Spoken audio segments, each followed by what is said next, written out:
Hello everyone, this is Pusasi Salusi, and today I'm reviewing a movie that is very sus, and that is Suspiria. And this is kind of a trend recently where I just review some of my favorite films ever.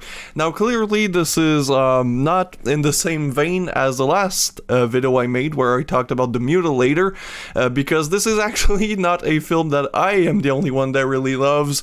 This is a critically acclaimed masterpiece by a very critically acclaimed director Dario Argento, who's contrary to popular beliefs one of my favorite Italian directors. He's just not as high as some other Italian directors that personally I prefer. It's all personal, just like how this movie was for a very long time my favorite horror movie of all time.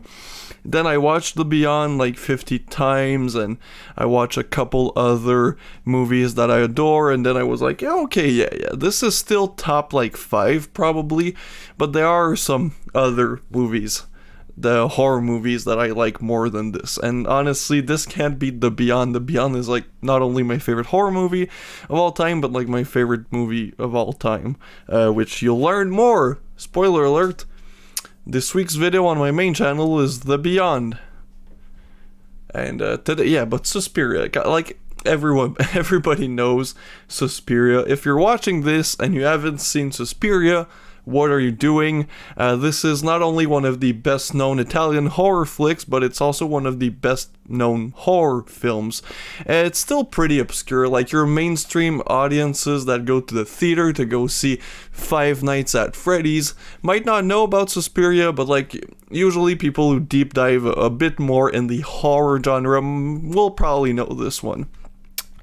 It is the story of Susie Bannion.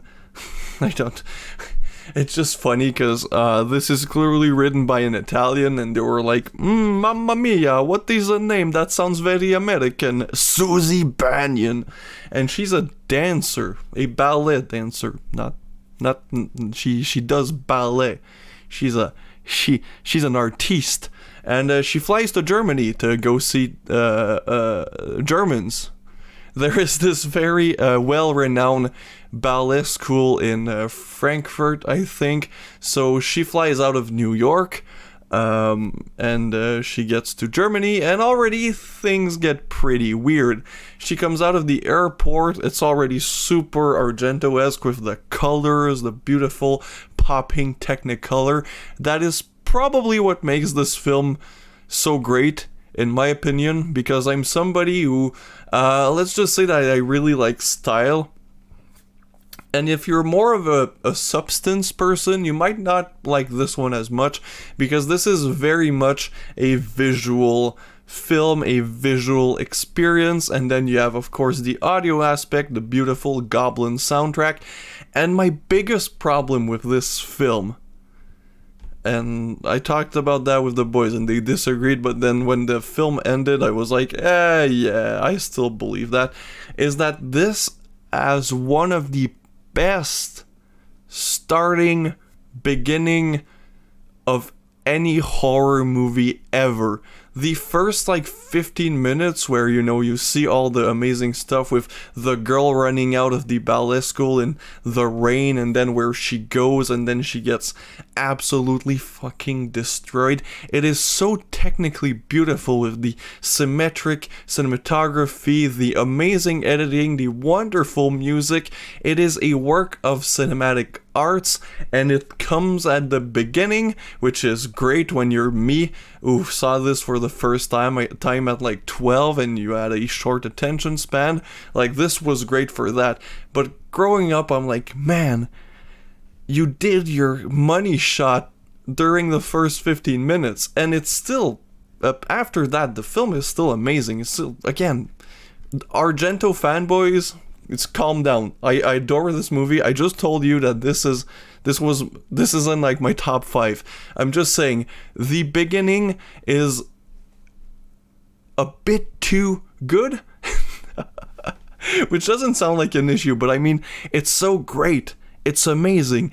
It's the highest thing of the film, and then after that, it gets you know, a bit, you know, a bit, you know, a bit slower. There's not visually, it's still beautiful, but you don't have that you don't have that build up, that suspense and everything until pretty much the ending. But like I said, it's not a big complaint because well, it's one of the greatest moments in horror cinema history, so who cares if it's a bit too early and then the rest of the film is still fucking incredible. I'm just saying that because, goddamn, people who really love Argento are very sensitive to criticism. But yeah, I adore this film. This is the Synapse Blu-ray. There's a 4K of this, which is probably even better, but this is hard to beat. Synapse is just one of the greatest companies when it comes to transfers.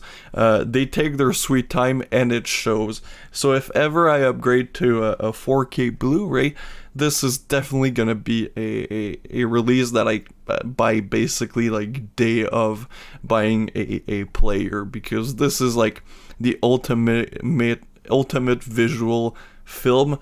I used this film like recently. I changed my TV and I popped this in to see the colors. Whenever I buy monitors, I don't buy them frequently, but whenever I have monitors, sound systems, when I bought myself a sound bar, I put this on. Like, this is the film that I start when I'm testing out stuff, and I always end up watching the entire thing. So it's just a film that I adore. For me, this is as close to perfection as you can get. My only issues are sometimes the dubbing is a bit off, but then when you hear some backstories on the film where the characters were originally written as like 14-year-olds, 15-year-olds, like the dialogue starts to make sense, the way they act, but since, you know, they were changed to adults in the final version, there's just some scenes that are like a bit like goofy. Like, you have Madame Blanc, who's the director of the school, and then you have the one of the teacher who's a complete total bitch. She's probably the most the character you hate the most. Anyways, one of the girls go ask her randomly like what class she has today, and you're like, man, you're an adult.